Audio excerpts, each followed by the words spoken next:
विक्रम ठेकेदार ने बीजेपी के खिलाफ मोर्चा खोलने का लिया फैसला। बीजेपी ने कोसली की जनता के साथ वादा खिलाफी की है और उनके हितों की अनदेखी की है।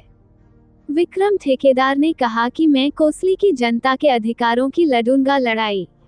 विक्रम ठेकेदार ने कहा, मैं कोसली की जनता के हितों की लड़ाई लड़ूंगा, जैसे कि रोजगार, शिक्षा, स्वास्थ्य और बुनियादी सुविधाओं की कमी।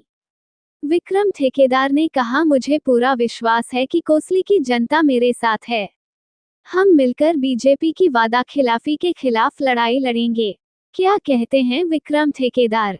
आप देख रहे हैं स्वतंत्र प्रबोध न्यूज चैनल और आपके साथ हैं कोसली से सरला शर्मा, जिला संवाददाता। आगे भी आपको मिलती रहे अपडेट, इसके लिए चैनल को शेयर, लाइक और सब्सक्राइब करें। नोटिफिकेशन पाने के लिए बेल आइकन अवश्य दबाएं।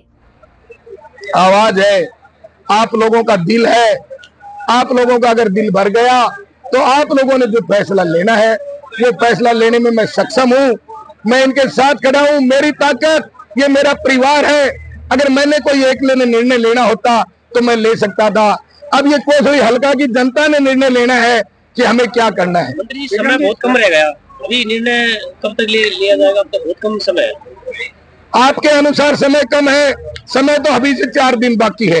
हमें तो 2 दिन में ही निर्णय लेना है। ये आप कैसी बात कर रहे हैं? समय कम रह गया? समय काफी है। जनता कहेगी चुनाव लड़ो तो लड़ाइए।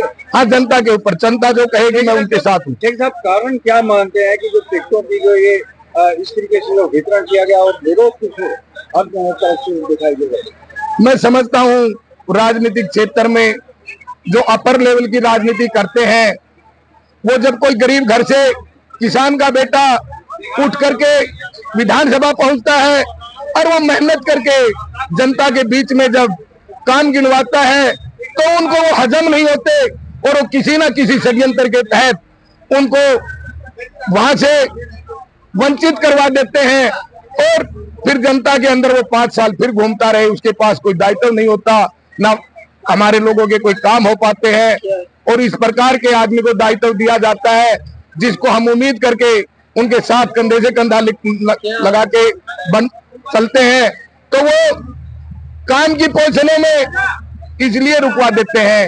ये मंत्री जी के समय का कार्यकाल का काम है। ये आपको देखने की बात है। 5 साल चले गए, हमारी इस नर्सिंग कॉलेज का उद्घाटन नहीं हो पाया।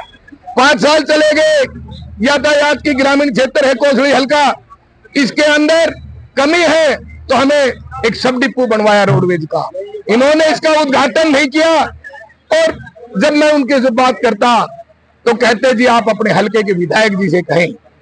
जब बात आती मार्केट की, स्टेशन की, तो मेरे यहाँ पंचायत है, कोई नगर पालिका नहीं है।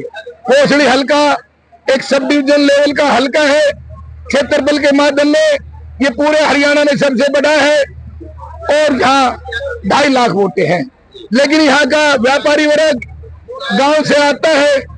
छोटे किसान का बेटा जब गांव स्टेशन पे आके दुकान खोल रहा है, वो अपनी दिन भर अपना कार्य करके और केवल मात्र वो घर चलाने के लिए अपनी मजदूरी करके जाता है। मैं समझता हूँ हमारा जो पार्टी ने एक व्यक्ति विशेष के सामने घुटने टेक दिए, कार्यकर्ता को टिकट नहीं मिली। जब इस प्रकार का काम हो और 3 साल की जो पोजीशनें हैं और 3 साल भलाई और बंद रह जाए, दुकानदार व्यापारी जो हमारे साथी जो गांव से आकर जो बच्चा सोच रहा है कि मैं बिजनेस करूंगा और 3 साल तक किराया नहीं दे पाता और दुकानें खाली करके चला जाता है। इस प्रकार का हमारे कोसली स्टेशन का हाल हो गया। हमारा एक आखिरी सवाल आपसे, जो बड़ा अहम सवाल है, जनता अगर सहमति देती है निर्दलीय चुनाव लड़ने की या किसी दल से आपको टिकट मिलता है तो कितना आश्वस्त आप अपनी जीत चलेगी? ये फैसला जनता का है। जनता जनार्दन है, ये मेरा परिवार है।